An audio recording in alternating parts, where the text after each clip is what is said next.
নিশ্চয়ই এই লোকের মাথা ব্যথা খুবই ভালো। দেখুন উনি আলেমদের ব্যাপারে কত সুন্দর মন্তব্য করতেছে, বিশেষ করে আমিরে মজলিসের। ভালো লাগছে কি না? মাওলানা মামুনুল হক। কি কারণে তাকে পছন্দ করেন?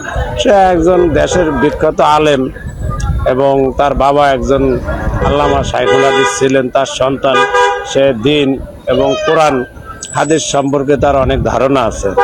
আর বিশেষ করে রাজনীতি যারা করে তারা বেশিরভাগ মানুষই জেনারেল লাইনে শিক্ষিত। আলেম মুক্ত বানিয়ে তো আলেম ওলামাদের মধ্যে দুইটা গুণ, তারা দুনিয়াও বোঝে আখেরাতও বোঝে।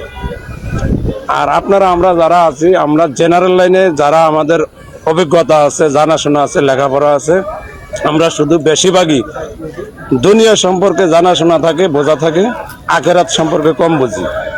এই জন্য আমি এই হিসাব থেকে মনে করি যে আলেম ওলামা যারা, তারাই, আমরা হয়তো মনে মনে ভাবি যে একজন হুজুরের দৌড় মসজিদ পর্যন্ত, আসলে একজন হুজুর চাইলে সে পার্লামেন্টও যাইতে পারে, সে সংসদেও কথা বলতে পারে।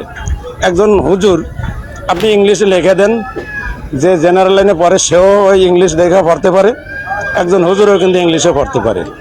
এই বিভিন্ন মাদ্রাসার ছেলেরা দেখবেন ইংলিশে বিভিন্ন রকমের নাত পর্যন্ত গায়, নবীদের নামে নাতে রাসূলও ইংলিশে কথা বলে। আপনার এই আসনের ক্ষেত্রে কি মনে হচ্ছে? আমি একটু সংক্ষেপে জরিপ করছি তো, অনেকের সঙ্গে কথা বলবো। মাওলানা মামুনুল হক আপনার পছন্দ রয়েছে? হ্যাঁ, তিনি নির্বাচিত হলে মনে হয় এলাকায় দুর্নীতি, চাঁদাবাজি, ছিনতাইকারী এগুলো কমাতে পারবেন? হ্যাঁ, ইনশাল্লাহ আশা করি। আশা